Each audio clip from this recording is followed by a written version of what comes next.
Alright, let's break down chapters 1 through 7 of the Scarlet Letter, Hawthorne's gothic drama of guilt, judgment, and secret keeping. Imagine we're in this gloomy, almost Elden Ring-esque Puritan town, where everyone's stuck in grayscale vibes, and literally nothing fun is happening. This town has no chill. The story opens with a prison, yeah, that sets the tone real quick, and right next to it, there's this gnarly cemetery because apparently in Puritan life, you either mess up or you die. But, plot twist! There's a random wild rosebush growing by the prison door, and it's giving hope in the middle of chaos energy. Keep that in your back pocket because Hawthorne is out here foreshadowing like a pro. Then, we meet Hester Prynne, and oh boy, she's that girl, or at least the one everyone is side-eyeing. Hester steps out of the prison holding her baby, Pearl, and rocking this giant red A on her chest. And no, it's not for awesome, though Hester low-key deserves that. It's the infamous Scarlet Letter for adultery, and the crowd is eating up this drama like it's the Real Housewives of Salem. The townspeople are going off, calling her out, judging her life choices, and basically acting like they've never done anything sketchy. Hester, though? She's cool under pressure. She stands tall, holding her baby like she's in her villain origin story moment. The Scarlet Letter is embroidered in gold thread, flexing just enough to let everyone know she's not about to hide her shame. It's like she said, if you're gonna make me wear this thing, I'm gonna turn it into couture. The Puritans are not ready for her level of defiance. Then there's this big scene where Hester is forced to stand on the scaffold for her public humiliation, basically the Puritan equivalent of getting ratioed on Twitter. The crowd is hoping she'll name-drop the guy she committed adultery with, but she's like, nah, I'm not about that snitch life. We don't know who the baby daddy is yet, but the town is already making wild guesses. Everyone is dying for the tea, but Hester stays silent, taking the heat all on her own. As we dig deeper, we find out that Hester's husband, this dude named Roger Chillingworth, was supposed to show up in Boston ages ago but went missing. So, Hester was like, well, guess I'm single now, but apparently she's not single enough for these judgmental Puritans. The plot thickens when Chillingworth suddenly reappears, looking like a mix of a weathered scholar and someone who's been lurking too long in the villain customization screen of an RPG. And he's big mad. He doesn't let anyone know he's Hester's husband, but he's out for revenge. He's like, whoever knocked up my wife is about to feel my wrath. Chillingworth is serving major toxic energy, picture light Yagami vibes, scheming, but in a way that makes you side-eye him hard. Meanwhile, Hester is trying to rebuild her life. She moves to the outskirts of town, setting up a cottage and becoming the local seamstress. She's out here sewing wedding dresses while rocking that Scarlet Letter, which feels kind of ironic, but hey, work is work. Hester becomes this paradox in the town's eyes, they judge her for her sin, but they need her because her needlework is straight fire. It's like she's the ultimate character in a multiplayer game, cursed, but you can't win without her. Then we have Pearl, Hester's little girl, who is both adorable and chaotic as heck. Pearl is giving major feral child vibes, running around the forest and acting like a tiny trickster god. The townspeople are convinced she's some kind of demon spawned because, of course, they are. But really, Pearl is just a kid caught in the crossfire of adult drama, though she definitely has a flair for the dramatic. Like, she's obsessed with Hester's Scarlet Letter and keeps pointing at it, almost like she knows it's more than just a piece of fabric. Honestly, Pearl feels like she's 2 seconds away from saying, Mother, tell me your secrets, in full anime protagonist style. Now, enter Arthur Dimmesdale, the town's golden boy minister. He's all soft-spoken and holy, but there's a nervous energy about him, like he's hiding something big. Wonder what that could be. The townspeople think he's basically an angel, but Hester knows what's up. There's this unspoken tension between her and Dimmesdale every time they're near each other. Spoiler alert, he's the baby daddy. Yeah, Dimmesdale's out here preaching about morality while secretly clutching his chest like the guilt is physically weighing him down. Meanwhile, Chillingworth is playing the long game.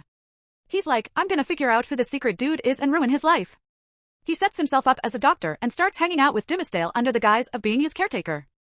Dimmesdale is not okay, he's got mystery illnesses that are clearly stress-induced, but instead of confessing and clearing his conscience, he's just letting the guilt eat him alive. Chillingworth, being the human embodiment of toxicity, is loving this. It's like he's farming Dimmesdale's misery for XP. The drama really picks up when Hester goes to Governor Bellingham's mansion to plead her case for keeping Pearl. The townspeople want to take Pearl away, claiming she's not being raised right, which is rich considering how they treat Hester. Pearl, being her usual chaotic self, shows up in this fancy red dress that Hester made, and she's basically a walking, talking version of the Scarlet Letter. The governor and his crew question Pearl, and she trolls them hard. They ask, who made you? And instead of giving the good little Puritan answer, she's like, I was plucked off a rosebush. Everyone is shook, but honestly, what did they expect from a kid who grew up in this mess? In the middle of all this, Dimmesdale steps in to defend Hester, saying it's better for Pearl to stay with her mom. His argument is solid, but you can tell he's low-key projecting because his guilt is bubbling under the surface like lava in Minecraft. Chillingworth is watching all of this go down, and you can practically see the gears turning in his head as he pieces things together. By the end of chapter 7, the stage is set for maximum drama. Hester is still out here surviving despite the haters, Dimmesdale is cracking under the pressure, Pearl is the ultimate wildcard, and Chillingworth is lurking in the shadows like the final boss waiting to strike. It's messy, it's gothic, and it's all kinds of iconic. Buckle up, because this Puritan soap opera is just getting started. Okay, so let's pick up with the Scarlet Letter from chapter 8 to 16. This is where things really start cooking, and honestly, the drama level is through the roof. If the first 7 chapters were about setting the stage, this section is like watching all the chess pieces move into place for the ultimate Puritan soap opera showdown. We're back at Governor Bellingham's mansion where Hester's trying to prove she's not a terrible mom. Pearl's still wilding out like the main character of her own fairy tale, and the men in charge are being as judgy as ever. But our girl Hester is not about to let these dusty dudes take her kid. Dimmesdale, who's definitely feeling some type of way about all this because, you know, he's Pearl's secret dad, steps in again with his smooth-talking self. He basically hits them with a "what about grace and forgiveness" speech, and the other guys are like, ugh, fine.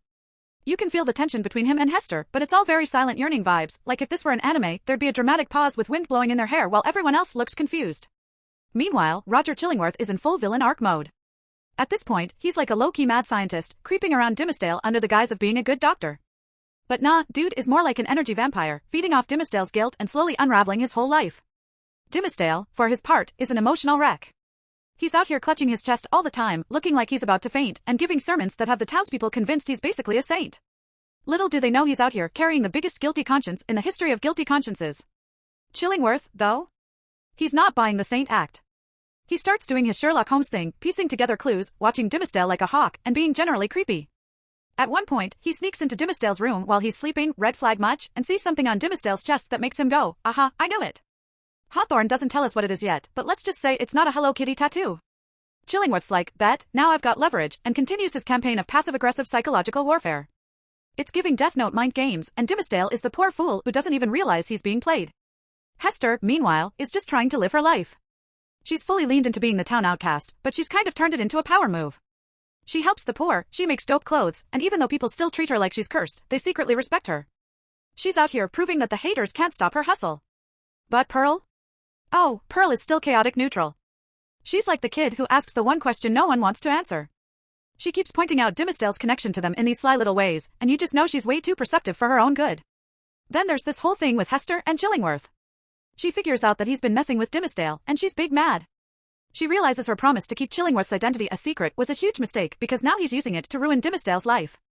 Hester confronts him, and honestly, it's a boss fight. She's like, you need to stop this revenge plot, and Chillingworth's basically like, nah, it's my whole personality now.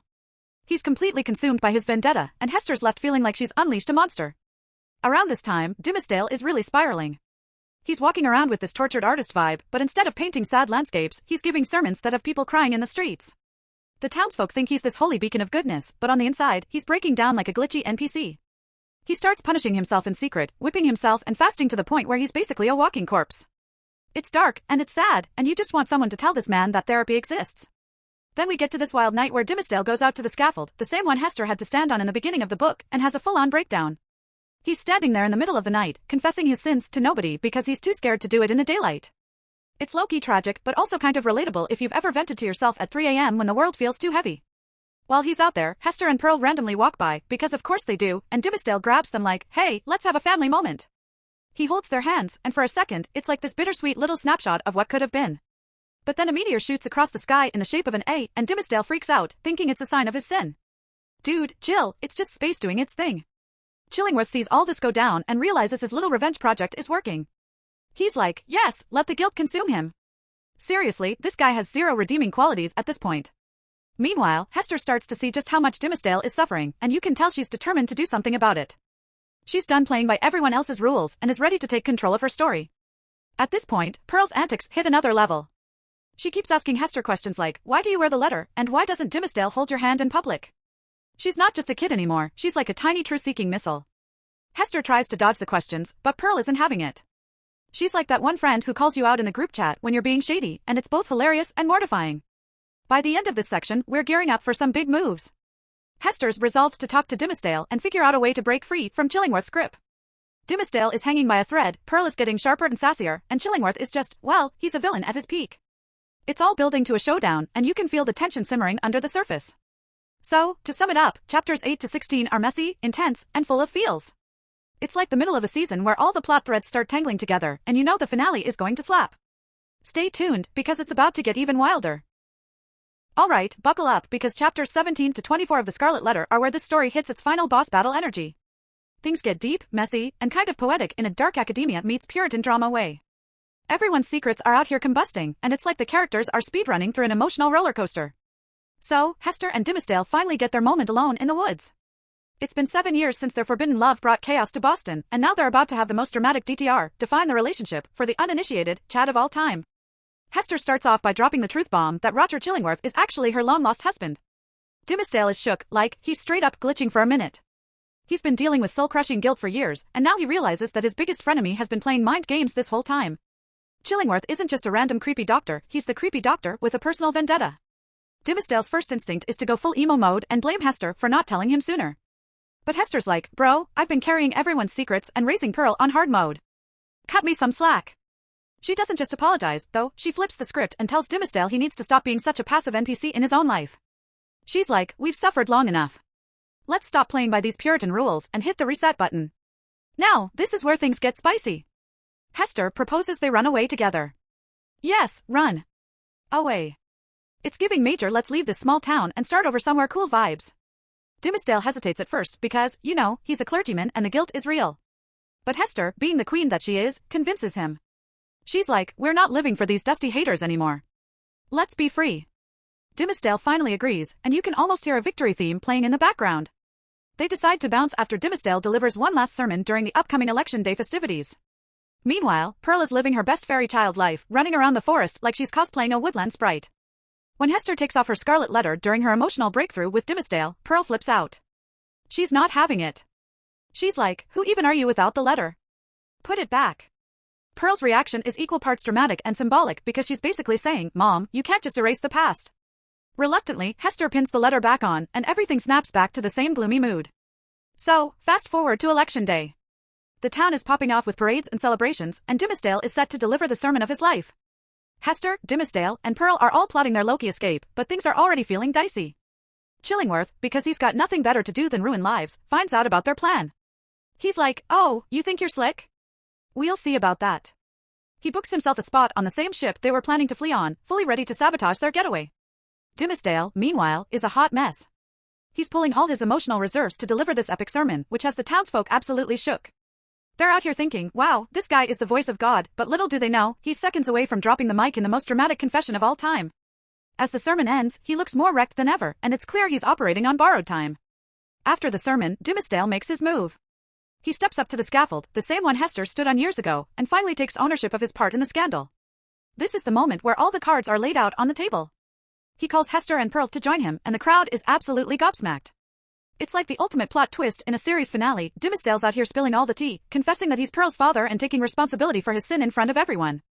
Chillingworth tries to stop him, of course, because ruining Dimmesdale's life has basically been his whole personality. He's like, don't do it. If you confess, I lose all my power. But Dimmesdale isn't playing anymore. He's like, nah, I'm done being your puppet. He finally feels free, even though he knows it's going to cost him. Right there on the scaffold, he collapses, and in his last moments, he asks Hester for forgiveness. It's tragically beautiful, like something out of a Shakespeare play. Dimmesdale dies, but he dies on his own terms, and that's what makes it hit so hard. After Dimmesdale's death, Chillingworth completely falls apart. With no one left to torment, he's basically like a gamer whose console just broke, he's lost his purpose. Within a year, he dies and leaves all his money to Pearl, which is weird but also kind of poetic. It's like he realized Pearl was the only innocent party in all of this chaos. Hester and Pearl dip out of town for a while.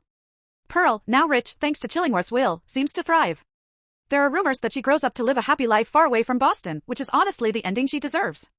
Hester, on the other hand, eventually comes back to the little cottage where it all started. She still wears the Scarlet Letter, but now it's less of a punishment and more of a symbol of wisdom. The townspeople even start to see her as this wise, almost saint-like figure who helps others navigate their struggles. In the end, Hester passes away, and she's buried near Dimmesdale. Their graves share a single headstone engraved with a scarlet A.